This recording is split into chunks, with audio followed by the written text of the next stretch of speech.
Hi, in this video we will be looking at how we can generate a Docker image from your Ballerina code.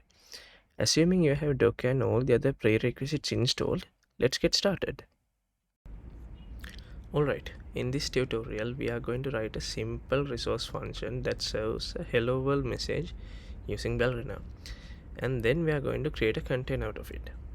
Let's get started. First we will be needing a Ballerina project. To do this, we can execute Ballerina and then we will need to write our HTTP service here. We will be selecting HTTP listener from here. We don't need a service path, and the port would be 9090.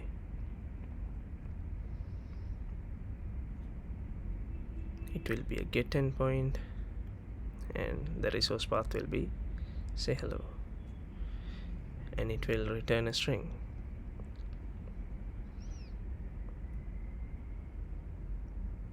There we have our hello world message.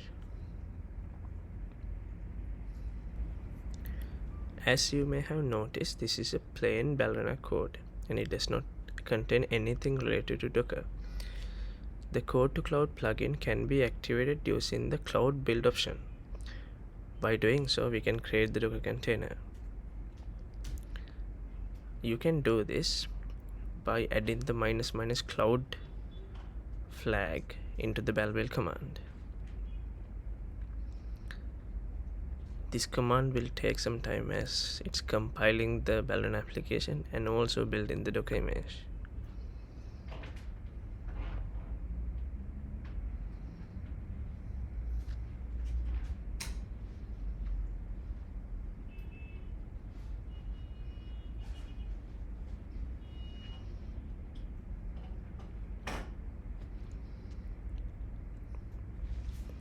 Seems like it's done. Now we can copy the docker run command given by the compiler and run it on our PC. Now we can check if it's running properly using the docker ps. Yes, it is. And now we need to execute the container.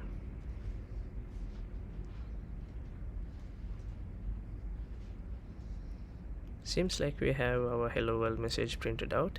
Everything is smooth. Now we can clean up our Docker containers and move on to the next example. Now that we got the basic Docker container scenario working, let's look at how we can configure the generated container. For this, we will be modifying the existing code to read the message from a text file.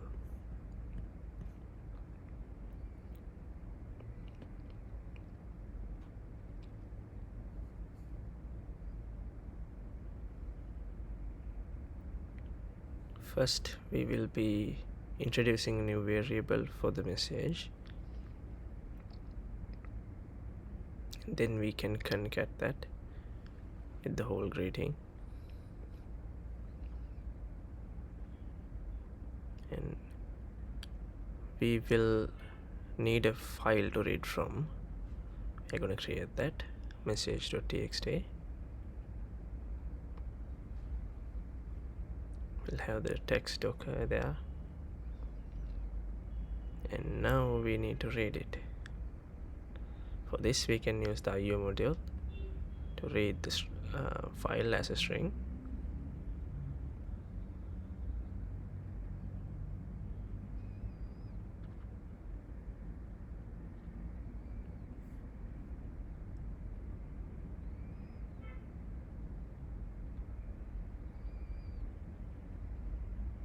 And we need to give the path to the file.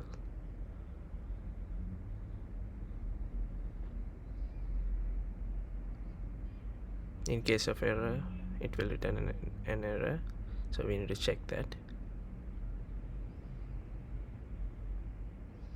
All good. Before we deploy, it's important to note that Code to Cloud does not copy anything other than source files to the container. This is mainly for security reasons. Since our text file does not contain anything sensitive, we can copy this to the container. You can create a Cloud.toml file in the package directory to configure the artifacts generated using Code to Cloud. This whole file and its fields are completely optional. If the fields are not specified in the file, default values will be used. That's exactly what we did in the previous example. In this sample, however, we will be configuring the container image, the repository name, version, and also we will be copying some files using this cloud.toml. Let's see how to do it.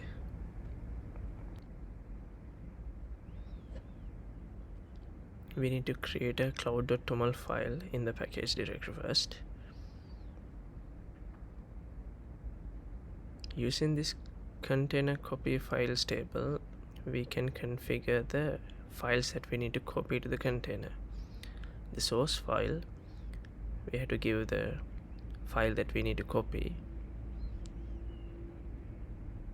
It will be files message here, and then we need to copy this to this particular target. The location will be the same.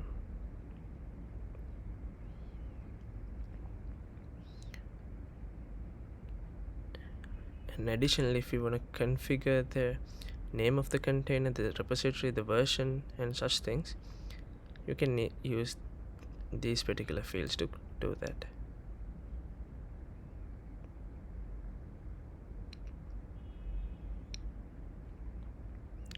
Note that the repository is my Docker Hub username.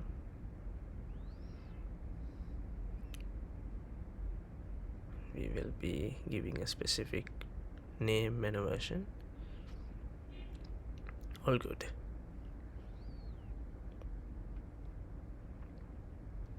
Now we are ready to build the container and run again and see.